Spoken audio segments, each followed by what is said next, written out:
안녕하십니까? 러빙타임 새벽을 여는 예수 묵상 시간입니다.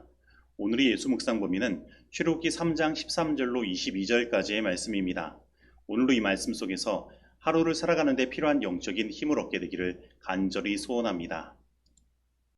내가 이스라엘 자손에게 가서 이르기를 너희의 조상의 하나님이 나를 너희에게 보내셨다 하면 그들이 내게 묻기를 그의 이름이 무엇이냐 하리니 내가 무엇이라고 그들에게 말하리이까? 나는 스스로 있는 자니라. 너는 이스라엘 자손에게 이같이 이르기를 스스로 있는 자가 나를 너희에게 보내셨다 하라. 너는 이스라엘 자손에게 이같이 이르기를 너희 조상의 하나님 여호와 곧 아브라함의 하나님, 이삭의 하나님, 야곱의 하나님께서 나를 너희에게 보내셨다 하라. 이는 나의 영원한 이름이요 대대로 기억할 나의 칭문이라. 너는 가서 이스라엘의 장로들을 모으고 그들에게 이르기를 여호와 너희 조상의 하나님 곧 아브라함과 이삭과 야곱의 하나님이 내게 나타나 이르시되 내가 너희를 돌보아 너희가 애굽에서 당한 일을 확실히 보았노라. 내가 말하였거니와 내가 너희를 애굽의 고난 중에서 인도하여 내어 젖과 꿀이 흐르는 땅 곧 가나안 족속, 헷 족속, 아모리 족속, 브리스 족속, 히위 족속, 여부수 족속의 땅으로 올라가게 하리라 하셨다 하면 그들이 네 말을 들으리니 너는 그들의 장로들과 함께 애굽 왕에게 이르기를 히브리 사람의 하나님 여호와께서 우리에게 임하셨은즉 우리가 우리 하나님 여호와께 제사를 드리려 하오니 사흘 길쯤 광야로 가도록 허락하소서 하라. 내가 아노니 강한 손으로 치기 전에는 애굽 왕이 너희가 가도록 허락하지 아니하다가 내가 내 손을 들어 애굽 중에 여러 가지 이적으로 그 나라를 친 후에야 그가 너희를 보내리라. 내가 애굽 사람으로 이 백성에게 은혜를 입히게 할지라. 너희가 나갈 때 빈손으로 가지 아니하리니 여인들은 모두 그 이웃사람과 및 자기 집에 거류하는 여인에게 은폐물과 금폐물과 의복을 구하여 너희의 자녀를 꾸미라. 너희는 애굽 사람들의 물품을 취하리라. 말씀 줄거리입니다. 모세가 이스라엘 자손을 어떻게 설득할지 염려하며 하나님의 이름을 묻습니다. 이 하나님은 나는 스스로 있는 자라고 하시면서 이스라엘 백성에게 할 말을 알려주십니다. 그리고 이스라엘 장로들은 모세의 말을 들을 것이나 애굽 왕은 듣지 않다가 하나님이 여러 이적으로 애굽을 친 후에 백성을 보낼 것이라고 하십니다. 먼저 오늘 본문의 구조를 살펴보겠습니다. 오늘 본문은 13절에 모세가 그들이 내게 묻기를 그의 이름이 무엇이냐라고 하면 내가 무엇이라 말하리까 라고 한 질문에 대한 하나님의 응답으로 구성되어 있습니다. 그리고 그 하나님의 응답은 3단 논법의 기법으로 모세에게 주어집니다.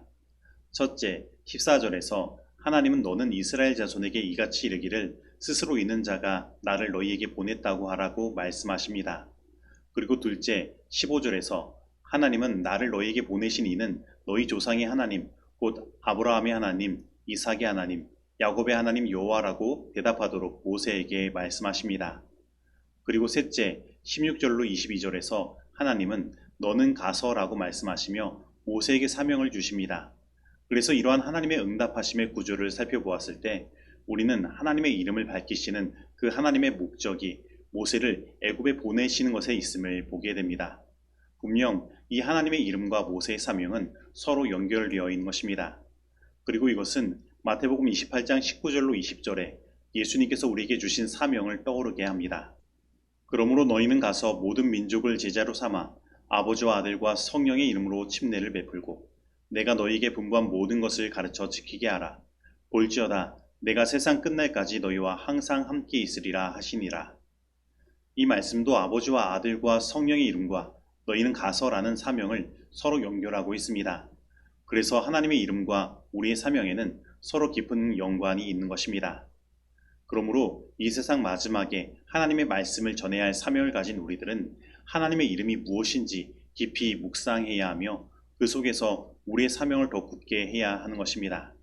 그러면 이제 하나님의 이름이 무엇인지 생각해 보도록 하겠습니다. 하나님은 먼저 자신을 스스로 있는 자라고 말씀하시면서 자신이 이 세상 모든 것의 존재의 근원이라 말씀하십니다. 즉, 이 세상의 모든 것들은 그 원인이 있지만 하나님은 그 모든 존재의 원인자라는 것입니다. 그리고 스스로 있는 자를 나타내는 하야라는 히브리어는 사실 뭐뭐이다라는 뜻을 가지고 있습니다. 그래서 모든 존재의 있음은 그 속에 그 존재의 원인자인 하나님께서 계심을 나타내고 있는 것입니다. 예를 들면 내가 여기 있습니다 라는 말은 내가 여기 존재하도록 하신 하나님이 나와 함께 계신다는 의미도 포함되어 있는 것입니다. 그래서 태초에 아무것도 없는 무의 상태에서 유를 창조하실 분은 스스로 존재하시는 하나님밖에 없는 것입니다. 즉 하나님은 이 세상 모든 존재를 만드신 창조주 하나님이십니다. 그렇다면 이 스스로 계신 하나님, 모든 존재의 근원이 되시는 하나님을 우리가 알았을 때 우리는 무엇을 할 수 있습니까? 만약에 TV가 망가졌다면 우리는 어떻게 합니까? 우리는 그 TV를 만든 제조회사의 AS 센터에 가서 그 TV를 고쳐달라고 요구하는 것입니다. 그래서 이 스스로 있는 자, 모든 존재의 근원이 되시는 하나님이 계시다는 것은 오늘 우리의 삶의 모든 문제가 하나님 안에서 해결될 수 있음을 나타내는 것입니다. 이스라엘 백성들은 약 400년 동안 애굽에 살면서 하나님을 잊어버렸습니다. 그리고 그들의 삶 가운데 찾아온 것은 고통이었습니다. 그런데 하나님이 스스로 있는 자라는 것은 그들이 하나님을 잊어버렸어도 하나님은 그들을 결코 떠난 적이 없음을 나타내는 것이며 하나님은 그들과 함께 하시며 그들의 삶을 지켜보셨기 때문에 그 누구보다도 그들의 형편을 잘 알고 계시다는 것을 나타내는 것입니다. 이처럼 우리 하나님은 우리를 결코 떠나신 적이 없으십니다.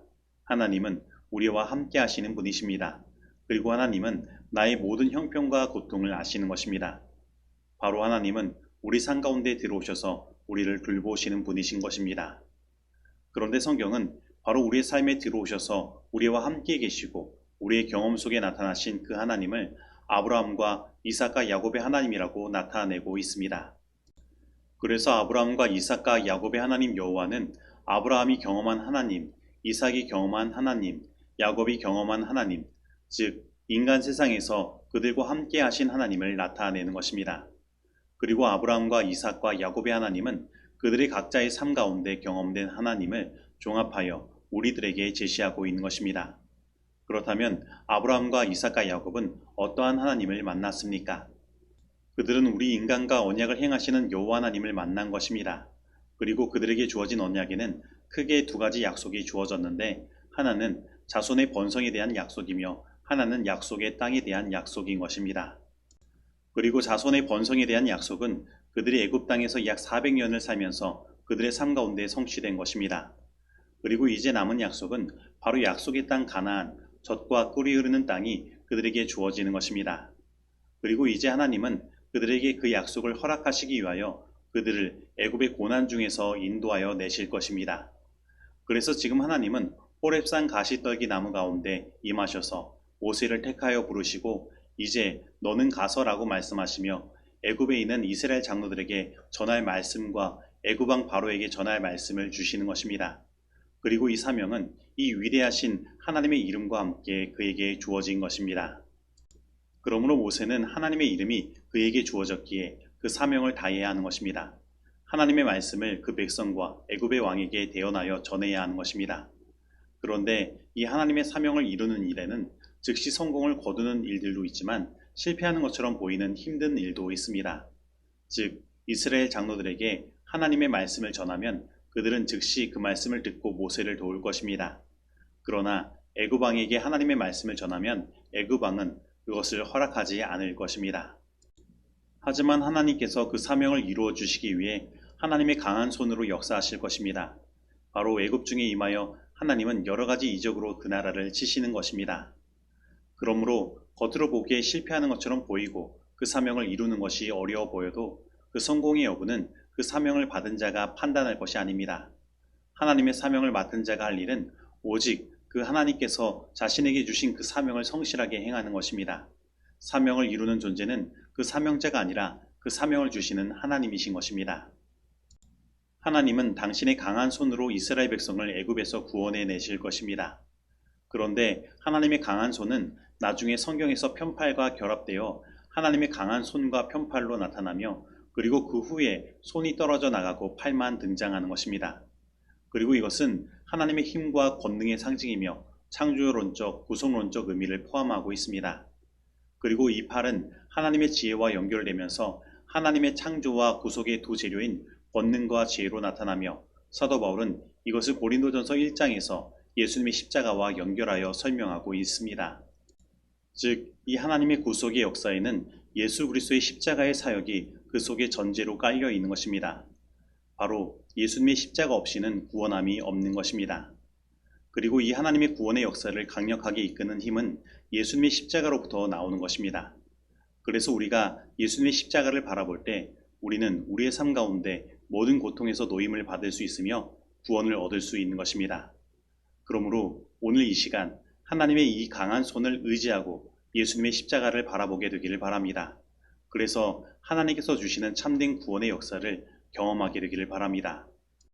영혼 구원 사업이 목사에게만 달려있다고 생각하는 것은 치명적인 과오이다. 포도원 주인으로부터 영혼에 대한 부담을 받은 겸손하고 헌신한 신자들은 주님께서 더 큰 책임을 맡기신 이들로부터 격려를 받아야 한다. 하나님의 교회에서 지도자로 세움을 입은 이들은 그분의 이름을 믿는 모든 사람에게 구주께서 사명을 주셨다는 사실을 깨달아야 한다. 하나님께서는 안수함으로 성직의 성별함을 받지 아니한 많은 사람들도 당신의 포도원으로 보내실 것이다. 사도행적 110페이지의 말씀입니다. 이제 적용하는 시간입니다. 오늘 나는 스스로 계신 하나님, 곧 모든 존재의 근원이신 하나님께 나아가 나의 삶의 모든 문제를 맡기고 삶의 고통에서 구원을 얻기를 원하고 있습니까? 오늘 나는 나의 사명을 이루시는 분은 내가 아니라 하나님이심을 깨닫고 오늘 내가 할 일은 그 사명을 그저 성실하게 이행하는 것뿐이라는 사실을 알고 있습니까? 오늘 나는 나의 삶 가운데 하나님을 경험할 수 있으며 하나님께서 당신의 강한 손으로 나를 구원하실 것을 믿고 오직 예수님의 십자가를 바라보며 삶을 살아가고 있습니까? 오늘 이 말씀 속에서 내가 실천해야 할 것은 무엇입니까? 기도하시겠습니다. 하나님 아버지, 오늘 우리들에게 당신의 이름을 나타내시고 그 이름 속에 나타난 하나님의 존재의 의미와 하나님의 그 사랑의 품성과 우리를 구원하시고자 하시는 그 하나님의 의지를 깨닫게 하여 주시니 감사드립니다. 하나님, 오늘 이 시간 오직 예수님의 십자가를 바라보니 우리를 하나님의 강한 손으로 인도하여 주시고 우리의 삶에 있는 모든 문제를 해결하여 주시며 우리를 모든 고통에서 구원하여 주옵소서. 그리고 오늘 우리가 이 하나님의 이름을 의지하여 주님께서 주신 그 사명을 다하게 하여 주옵시고 하나님께서 우리에게 사명을 주심은 그 사명을 이루라고 주신 것이 아니라 그저 하나님께 순종하며 성실하게 그 일들을 행하도록 주셨음을 알고 성실하게 행하게 하여 주옵시고 오직 그 사명을 이루시는 하나님의 역사를 경험할 수 있도록 우리를 인도하여 주옵소서. 예수님의 이름으로 기도드립니다. 아멘.